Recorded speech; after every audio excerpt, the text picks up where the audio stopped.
Mga kapityang gala, nandito ako sa vulcanizing sa Maytinyo. At nagpapavulcanize ako.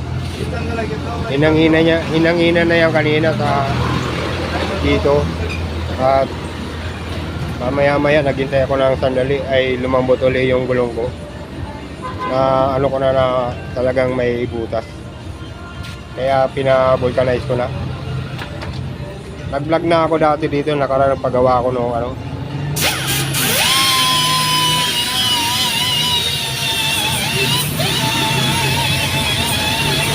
Ito, paggawa ko na ito, pinakabit ko itong ano, yung bago rin. Dahil ito, nasira dito. Naganap ako sa, ano, naganap ako sa may sangandaan. Doon ako nakating yan. At ito yung na-vlog na naman. Dalawa butas. Ayan, si kaibigan. Nagpa-shoutout yung anak. Hindi niya pala alam. Dating ano na kapatid ko yan, dating amo sa vulcanizing dito sa Balintawak. Sa Balintawak. Ang pwesto nila. Nung araw ay sinasama rin ako ni Bobby ron. Magdamag kami nagbo-vulcanize. Kaya sa ano, yung pwesto, Kamachili. Doon ang pwesto nila dati. Ano mo si kaibigan? Ha? Barkada? Gusto mo makasama sa vlog? Gusto mo makasama sa vlog? No brother, gusto mo makasama sa vlog? Nakakatawa yan? Di ba namatay si Bobby? Ano nahulog si Bobby? Yes, may tabi ng ano, ng pitra ko. Nahulog ba yun? Oo, nahulog, lasing. 2 beses. Lasing? Oo. Kilala mo yon? Si Bobby? Kilala mo? O, magkasama rin kayo doon sa ano, vulcanizing sa Balintawak. Sa may textile, Pacific.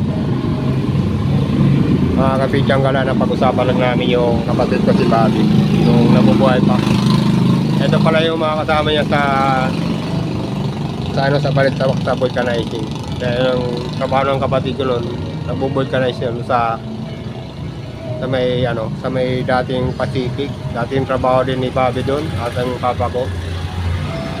Kapay bachelor yung papa ko doon sa Pacific. Pagawaan ng ano, ng sinulit at tela. At ito, tuto ko kay dating amo ni Bobby, ni Otol.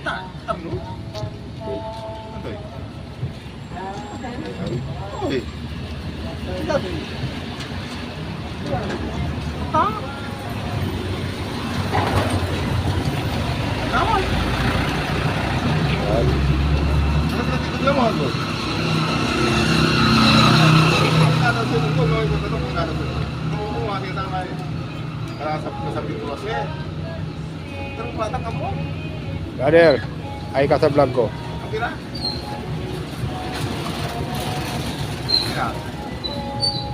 Yan. Yung dating, dalawa yun. Tututukan ko. Dalawa butas. Ate Beng. Dalawa butas Ate Beng. Okay na. Makapit kang gala. Dito lang muna yung vlog ko.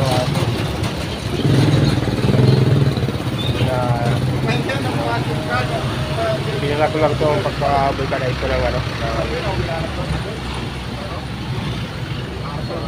gulong ko.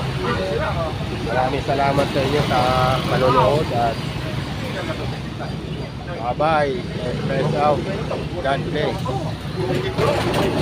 Kapit eh.